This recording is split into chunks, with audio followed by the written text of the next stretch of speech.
Hello दोस्तों, स्वागत है आप सभी का फिजिक्स संसार के इस लेटेस्ट वीडियो में। आज के इस वीडियो में हम लोग क्लास 9th फिजिक्स के प्रथम चैप्टर गति को पढ़ेंगे। तो अगर आपको ये चैप्टर अच्छे से समझना है और साथ ही साथ आपको नोट्स भी तैयार करने हैं तो आप हमारे साथ वीडियो को बिना स्किप किए पूरा जरूर देखें, जिससे आपको इस चैप्टर से संबंधित जितने भी टॉपिक हैं वो सब के सब आपको भली भांति अच्छे से समझ में आ सके। तो चलिए शुरू करते हैं। हम लोग जानते हैं कि चैप्टर का जो नाम है वो है गति। ठीक, तो सबसे पहले आपको मालूम होना चाहिए कि गति होता क्या है। तो आप हेडिंग लिखेंगे कॉपी में, नोट्स बनाते रहेंगे ताकि आपको चीज़ें समझने में कोई समस्या ना हो। तो चैप्टर का नाम है गति। तो सबसे पहले आपको मालूम होना चाहिए कि गति होता क्या है, मोशन होता क्या है। तो अगर हम लोग बात करें बेसिकली मोशन की, तो जैसे अगर कोई भी वस्तु है तो अगर उस वस्तु की स्थिति में समय के साथ साथ परिवर्तन हो रहा है, जैसे मान लीजिए यहाँ पर अभी हम हैं और यहीं पर अगर हम स्थिर रहें और समय तो चल ही रहेगा, समय जो है किसी के लिए रुकता नहीं है, समय लगातार क्या होता है, चलता रहता है। तो अगर समय के साथ साथ हमारी स्थिति में परिवर्तन हो रहा है तो हम गति की अवस्था में होंगे। लेकिन अगर समय के साथ साथ हमारी स्थिति में किसी प्रकार का कोई परिवर्तन नहीं होता, जैसे अभी हम यहाँ पर हैं तो यहीं पर हम लगातार खड़े रहें, तो इस स्थिति में जो हमारी अवस्था होगी वो विराम की अवस्था होगी। लेकिन अगर हम समय के साथ साथ इधर उधर मूव होते हैं, जैसे अभी यहाँ पर आगे कुछ समय पश्चात मूव होते हैं, हम यहाँ पर चले आए, तो इस स्थिति में आप देखेंगे कि समय के साथ साथ हमारी स्थिति क्या हो रही है, चेंज हो रही है। तो अगर हमारी स्थिति में परिवर्तन हो रहा है तो ये जो हमारी अवस्था है, इस अवस्था को हम लोग कहते हैं गति। इसी अवस्था को क्या कहते हैं, गति कहते हैं, या गति की अवस्था कहते हैं। तो सिंपली आप कह सकते हो कि यदि किसी वस्तु की अवस्था में समय के साथ साथ परिवर्तन होता है तो वस्तु की उस अवस्था को गति कहते हैं। तो अगर आप परिभाषा लिखना चाहें तो आप लिखेंगे कि यदि किसी वस्तु की अवस्था में समय के साथ साथ परिवर्तन हो रहा है तो वस्तु की इस अवस्था को गति कहते हैं। ठीक, तो आई होप आपको ये परिभाषा समझ में आ गया होगा कि कोई भी वस्तु है उसकी स्थिति में समय के साथ साथ परिवर्तन होता है तो वस्तु की उसी अवस्था को क्या बोलते हैं, गति कहते हैं। ठीक, अब गति के प्रकार, तो गति के अब हम लोग प्रकार पढ़ेंगे कि गति कितने प्रकार से होती है। तो सिंपली अगर हम लोग देखा जाए तो पहली जो गति होती है सरल रेखीय गति। पहली गति क्या है, सरल रेखीय गति, लीनियर मोशन, या इसको हम लोग रेखीय गति के नाम से भी जानते हैं, या रिज रेखीय गति भी इसको कहते हैं। अब लीनियर मोशन होता क्या है, लीनियर मोशन मतलब लाइन, सीधी रेखा में अगर कोई वस्तु है उसकी गति इस प्रकार से हो रही है कि वो एक्यूरेट एक लाइन में हो रही है, जैसे ये रेखा, इसी रेखा के अनुदिश अगर कोई वस्तु गति कर रहा है तो इस गति को हम लोग क्या कहते हैं, सरल रेखीय गति कहते हैं। यानी कोई वस्तु अगर वो एक सीधी रेखा में गति कर रहा है तो उस गति को क्या बोलते हैं, सरल रेखीय गति। फॉर एग्जाम्पल मान लीजिए कि कोई ट्रेन है और वो ट्रेन ऐसे प्लेट पर ऐसे पटरी पर चल रही है जो एग्जैक्ट सीधी है, तो उस अवस्था में जो ट्रेन की गति होगी वो क्या होगी, सरल रेखीय गति होगी, क्योंकि वो एक सरल रेखा, एक सीधी रेखा के अनुदिश गति करेगा, एक सरल रेखा के अनुदिश गति करेगा। तो अगर कोई वस्तु एक सीधी रेखा की दिशा में या के अनुदिश गति करता है तो उस गति को हम लोग क्या कहते हैं, सरल रेखीय गति कहते हैं। तो अगर कोई पूछे सरल रेखीय गति क्या है तो आप बताएंगे कि यदि कोई वस्तु एक सरल रेखा के अनुदिश गति करता है तो उस गति को हम लोग कहते हैं सरल रेखीय गति। तो आई होप आपको ये भी समझ में आया होगा। अगर आप लिखना चाहते जो चीजें मैं बोल रहा हूं आप वीडियो को पॉज कीजिए और लिखिए कि यदि कोई वस्तु एक सरल रेखा के अनुदिश गति करता है तो वस्तु की इस गति को सरल रेखीय गति कहते हैं। ठीक, सेकंड जो गति आता है वो आता है आपका वृत्तीय गति।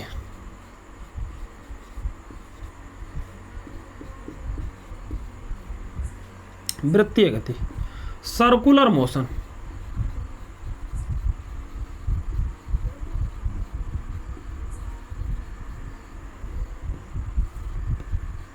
वृत्तीय गति। अब वृत्तीय गति क्या होती है, तो वृत्तीय गति का मतलब हुआ कि अगर कोई वस्तु इस प्रकार से गति करे कि वो एक वृत्ताकार पथ पर ही चले। अब वृत्त आप जानते हैं कि वृत्त क्या होता है, तो यदि किसी पॉइंट के चारों ओर एक ऐसा पथ बनाओ जिससे इस केंद्र से जो दूरी हो क्या हो, हर जगह समान हो। मान लीजिए 2 सेंटीमीटर तो ये भी 2 सेंटीमीटर, ये भी 2 सेंटीमीटर, भी मतलब इस केंद्र से चाहे जहां इस पूरी लंबाई को नापो वो क्या हो, समान हो, तो उसको हम लोग कहते हैं वृत्त। तो अगर कोई वस्तु इस वृत्ताकार पथ पर, इसी पथ पर ऐसे गोल गोल गोल गोल घूम रहा है तो इस गति को हम लोग क्या कहते हैं, वृत्तीय गति कहते हैं। तो आई होप आपको समझ में आया होगा कि यदि कोई वस्तु एक वृत्ताकार पथ पर चक्कर लगा रहा है तो उस गति को क्या बोलते हैं, वृत्तीय गति कहते हैं। ठीक, जैसे एग्जाम्पल हो गया इसका सबसे बेहतर एग्जाम्पल है कि जो सूर्य है उसके चारों ओर पृथ्वी की गति। अभी आप देखेंगे तो सूर्य के चारों ओर क्या होता है, पृथ्वी गोल गोल गोल गोल उसके चारों ओर चक्कर लगाता रहता है। इसके अलावा पृथ्वी के चारों ओर जितने उपग्रह होते हैं, चाहे वो आर्टिफिशियल हो या नेचुरल हो, चाहे प्राकृतिक उपग्रह, जैसे चंद्रमा है पृथ्वी का, तो एक ही प्राकृतिक उपग्रह है जो कि चंद्रमा है। इसके अलावा बहुत सारे आर्टिफिशियल कृत्रिम उपग्रह हैं जो कि पृथ्वी के चारों ओर वृत्ताकार कक्षा में लगातार चक्कर लगाते रहते हैं, तो वो हो गया। इसके अलावा जो मौत का कुआं होता है सर्कस में, उस मौत के कुएं में मोटरसाइकिल जो होता है वो कुएं की दीवार पर लगातार घूमता रहता है, तो उस गति को हम लोग क्या कहते हैं, वृत्तीय गति कहते हैं। तो आई होप आपको समझ में आया होगा कि वृत्तीय गति क्या होती है। तो अगर कोई वस्तु किसी वृत्ताकार पथ पर चक्कर लगा रहा है तो उस गति को हम लोग क्या कहते हैं, वृत्तीय गति कहते हैं। ठीक, इसके बाद जो तीसरा गति है वो आता है दोलन गति। दोलन गति या इसको हम लोग काल्पनिक गति भी कहते हैं।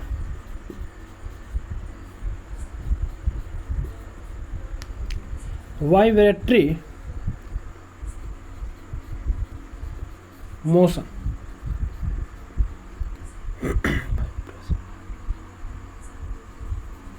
स्पेलिंग चेक कर लीजिएगा, वैसे यही होना चाहिए, वाइब्रेटरी मोशन। काल्पनिक गति या दोलन गति। अभी दोलन गति क्या होती है, तो मान लीजिए कि अगर कोई वस्तु इस प्रकार से गति करे, आप सारी परिभाषाएं नोट करते रहेंगे। यदि कोई वस्तु इस प्रकार से गति करे कि वो एक निश्चित बिंदु के इधर उधर एक नियत पथ पर ही बार बार चक्कर लगाए, इधर उधर या ऊपर नीचे, जैसे यहाँ पर एक ये, जैसे मान लीजिए ये पेन है और ये पेन इस प्रकार से मूव हो, जैसे ये एक नियत पॉइंट हो गया जहाँ पर हाथ पे पकड़े हैं, और ये ऐसे ऐसे गति करे इस प्रकार से एक निश्चित पथ पर, ऐसे ऐसे या ऐसे ऐसे, तो इस गति को हम लोग क्या कहते हैं, इस गति को हम लोग कहते हैं दोलन गति। यानी अगर कोई वस्तु एक नियत पथ पर ही एक निश्चित बिंदु के इधर उधर ऐसे ऐसे मूव हो रहा है तो उस गति को हम लोग क्या कहते हैं, दोलन गति कहते हैं या वाइब्रेटरी मोशन, काल्पनिक गति कहते हैं। फॉर एग्जांपल, जैसे जो घड़ी होता है, घड़ी में लगे पेंडुलम की गति। कोई भी घड़ी आप देखे होंगे तो घड़ी में किसी घड़ी में एक पेंडुलम लगा होता है और ये पेंडुलम जो होता है ऐसे ऐसे ऐसे ऐसे क्या होता है, मूव होता रहता है। तो ये जो गति है ये कौन सी गति है, ये आपकी काल्पनिक गति या दोलन गति होता है। इसके अलावा जो झूला होता है, जो झूले की जो गति होती है, झूला भी क्या होता है, ऐसे ऐसे एक निश्चित पॉइंट के इधर उधर ऐसे ऐसे मूव होता है। तो ऐसी गति को भी हम लोग क्या कहते हैं, काल्पनिक या दोलन गति कहते हैं। तो आई होप आपको ये समझ में आया होगा कि अगर कोई वस्तु किसी निश्चित बिंदु के इधर उधर इस प्रकार से गति कर रहा है तो उस गति को हम लोग क्या कहते हैं, दोलन या काल्पनिक गति कहते हैं। तो आई होप आपको ये सारी चीजें अच्छे से समझ में आ गई होंगी। तो ये तो थे गति के कुछ प्रकार, सरल रेखीय गति हो गया, वृत्तीय गति हो गया, दोलन गति या काल्पनिक गति हो गया। ठीक, अब इसके बाद आता है जैसे गति है, तो गति को समझने के लिए बहुत सारी छोटी छोटी परिभाषाओं की आवश्यकता होती है। अब वो सारी परिभाषाएं हैं क्या, हालांकि ये सारी जो गतियां हैं इनके बारे में आपको डिटेल से नहीं पढ़ना, इसके बारे में आपको जब आप क्लास 11th में जाएंगे तो सारी चीज़ आपको डिटेल में पढ़ाई जाएंगी। यहाँ पर हमें सिंपली बेसिक हमने आपको परिभाषा बता दिया कि होता क्या है। तो सरल रेखीय गति होता है कि अगर कोई वस्तु एक निश्चित बिंदु एक निश्चित रेखा पर गति कर रहा तो उसको सरल रेखीय गति कहते हैं। वृत्तीय गति क्या होता है, तो अगर कोई वस्तु एक निश्चित वृत्ताकार पथ पर चक्कर लगा रहा तो उसको वृत्तीय गति कहते हैं। दोलन गति या काल्पनिक गति क्या होता है, तो अगर कोई वस्तु किसी एक निश्चित बिंदु के इधर उधर ऐसे ऐसे मूव हो रहा है तो उस गति को हम लोग क्या कहते हैं, दोलन गति कहते हैं। तो आई होप आपको ये सारी चीजें अच्छे से समझ में आ गई होंगी और आप अच्छा सा नोट भी तैयार कर रहे होंगे। इसके बाद आता है गति से संबंधित कुछ अत्यंत महत्वपूर्ण परिभाषाएं। तो आप अगला हेडिंग लिखेंगे, गति से संबंधित महत्वपूर्ण परिभाषाएं। गति से संबंधित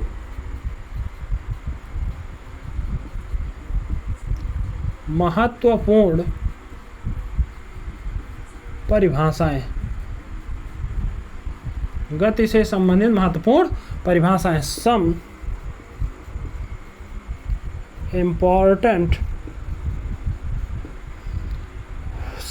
गति से संबंधित महत्वपूर्ण परिभाषाएं, some important definition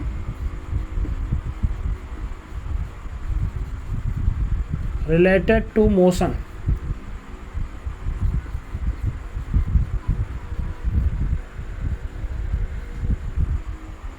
some important definitions related to motion, गति से संबंधित महत्वपूर्ण परिभाषा। इसमें जो पहली परिभाषा आती है गति से संबंधित सबसे महत्वपूर्ण परिभाषा, वो होती है दूरी, डिस्टेंस। अब ये दूरी क्या चीज है इसको हम लोग समझते हैं, बहुत महत्वपूर्ण परिभाषा है। दूरी होती है कि अगर कोई भी वस्तु इस प्रकार से गति की अवस्था में है, कोई भी वस्तु क्या है, गति की अवस्था में है, तो उस स्थिति में किसी नियत समय अंतराल में गतिशील वस्तु के द्वारा तय की गई संपूर्ण मार्ग की जो लंबाई होती है उसको हम लोग क्या कहते हैं, दूरी कहते हैं। यानी आप परिभाषा अगर कोई पूछे तो आप सिंपली बताएंगे, अभी हम डिटेल से समझा रहे हैं कि अगर कोई वस्तु गति की अवस्था में है, गति कर रहा, चल रहा है, तो उस गति की अवस्था में वो वस्तु जितनी लंबाई दूरी तय करता है, जितनी लंबाई जिस रास्ते से होकर जाता है, उस संपूर्ण रास्ते को आप क्या करो, माप लो।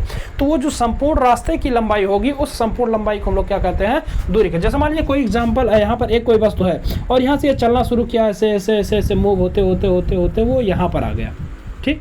तो अब ये यहाँ से चलना शुरू किया और कहाँ पर आया, यहाँ पर आया। दूरी की बात की जाए तो यहाँ से ये जिस रास्ते से होकर ये गया है, इस संपूर्ण रास्ते को अगर हम लोग माप लें तो ये जो संपूर्ण रास्ता होगा, इस संपूर्ण रास्ते को हम लोग क्या कहते हैं, दूरी कहते हैं, ठीक।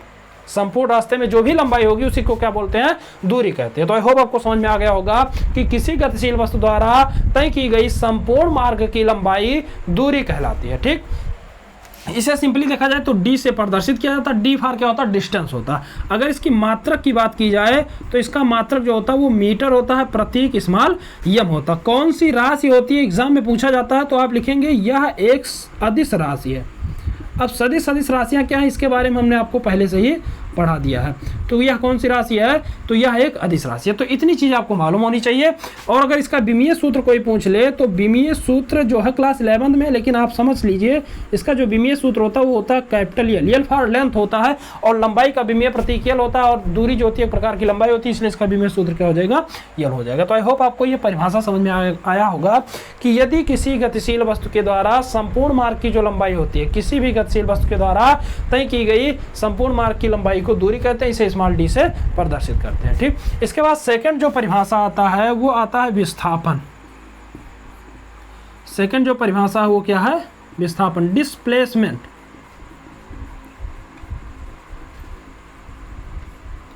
विस्थापन, विस्थापन, डिस्प्लेसमेंट। विस्थापन क्या होता है, तो किसी भी गतिशील वस्तु के द्वारा किसी भी गतिशील वस्तु की प्रारंभिक स्थिति, मतलब अगर कोई वस्तु गति कर रहा है तो उसकी प्रारंभिक स्थिति क्या थी और अंतिम स्थिति क्या है।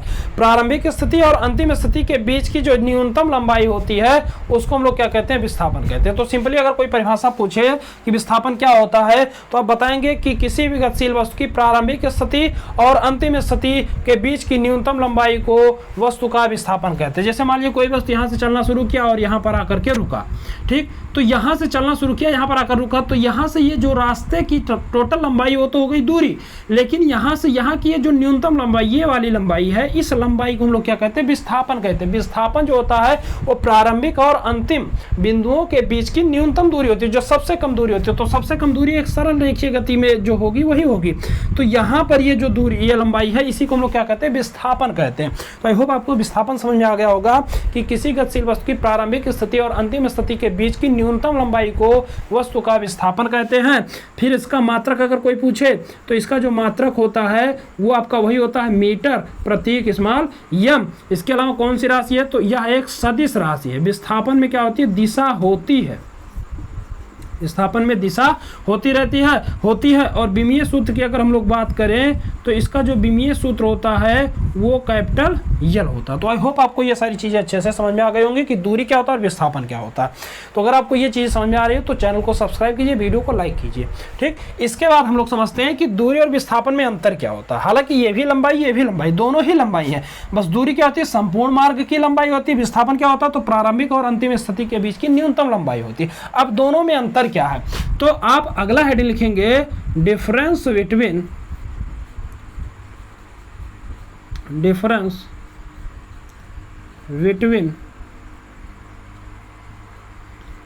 डिस्टेंस एंड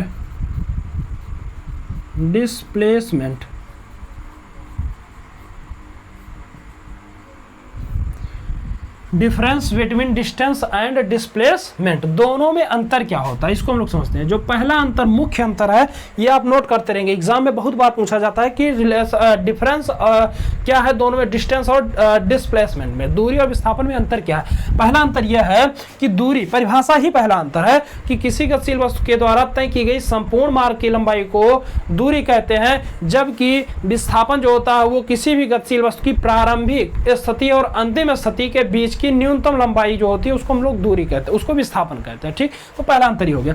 दूसरा अंतर यह है कि दूरी एक अदिश राशि होती है। दूरी क्या है? अदिश राशि होती है। और विस्थापन जो होता है, विस्थापन एक सदिश राशि होती है। तो एक मेजर जो डिफरेंस है वो यह है कि दूरी अदिश है और विस्थापन क्या है? सदिश है।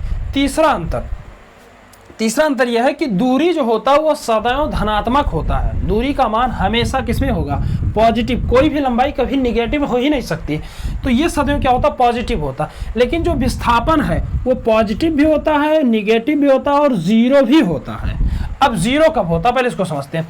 पॉजिटिव तो आप जानते हो कि यहाँ से यहाँ आया जो भी लंबाई होगी, 2 मीटर, 4 मीटर, 10 मीटर, जो भी लंबाई होगी वो हमेशा किसमें होगी? पॉजिटिव में होगी, धनात्मक होगी। लेकिन जीरो कब होगा? जैसे यहाँ से चलना शुरू किए और यहाँ से घूम करके फिर से यहीं पर चले आए, तो यहाँ पर यहीं से शुरू किए यहीं पर चले आए, तो प्रारंभिक और अंतिम स्थिति दोनों सेम हो गई। दोनों सेम हो गई तो प्रारंभिक और अंतिम स्थिति के बीच की न्यूनतम दूरी क्या होगी? जीरो होगी। जैसे अगर हम यहाँ से चले और मूव हो करके ऐसे घूम करके फिर से यहीं पर आकर खड़े हो जाए, तो पहले भी यहीं पर थे, बाद में भी यहीं पर है। दोनों स्थितियों में हमारी स्थिति क्या है? समान है। हमारी अगर प्रारंभिक और अंतिम स्थिति एक ही है तो उस स्थिति में बीच में कोई दूरी रहेगी नहीं, तो दूरी नहीं होगी, तो उस स्थिति में ये क्या हो जाएगा? जीरो हो जाएगा। ठीक, माइनस की स्थिति कब आती है? माइनस की स्थिति जैसे आप निर्देश तंत्र में पढ़ते हैं, ये मान लीजिए एक्स अक्ष है, ये होता है वाई अक्ष। तो मान लीजिए आप जानते हैं इधर वाला पॉजिटिव, ये भी पॉजिटिव, इधर की लंबाई माइनस और ये लंबाई भी, ये है मूल बिंदु। मान लीजिए कोई वस्तु यहाँ से चलना शुरू किया, इधर आया, ठीक, इधर चलेगा तो प्लस में आएगा, फिर ये घूम करके इधर माइनस वाले में चला गया इधर। तो इस स्थिति में यहाँ से यहाँ पर जब ये माइनस वाले टर्म में आया, तो इस स्थिति में जो ये मान लिखे जाते हैं वो किस में होते हैं? माइनस में होते हैं। यानी इसमें ये मान, ये लंबाई, हालांकि ये लंबाई भी किस में होती है? पॉजिटिव ही होती है, लंबाई कभी माइनस नहीं होती। बस पता ये है, ये माइनस चिन्ह का मतलब है कि ये दिशा को बताता है कि पहले वस्तु इधर जा रही थी, बाद में इधर चली है, तो दिशाएं विपरीत हो गई, तो उस स्थिति में इसका मान क्या हो जाता है? माइनस हो जाता है। तो तीसरा अंतर यह है कि दूरी जो होती है वो सदैव पॉजिटिव होती है, लेकिन विस्थापन जो होता है प्लस भी होता है, माइनस भी होता है और जीरो कुछ भी हो सकता है। तो ये मुख्य अंतर है। तो आई होप आपको यहाँ तक की सारी चीज़ें अच्छे से समझ में आ गई होंगी। तो अगर आपको यहाँ तक की सारी चीज़ें अच्छे से समझ में आए हो तो चैनल को सब्सक्राइब कीजिए और अपने दोस्तों में भी ज़्यादा से ज़्यादा शेयर कीजिए। मिलते हैं अगले वीडियो में अगले टॉपिक के साथ, जिसमें हम लोग पढ़ेंगे त्वरण क्या होता है, वेग क्या होता है, इन सारी चीज़ों को, गति संबंधित जितनी भी परिभाषाएं उन सब के बारे में चर्चा करेंगे। मिलते हैं अगले वीडियो में, तब तक के लिए जय हिंद।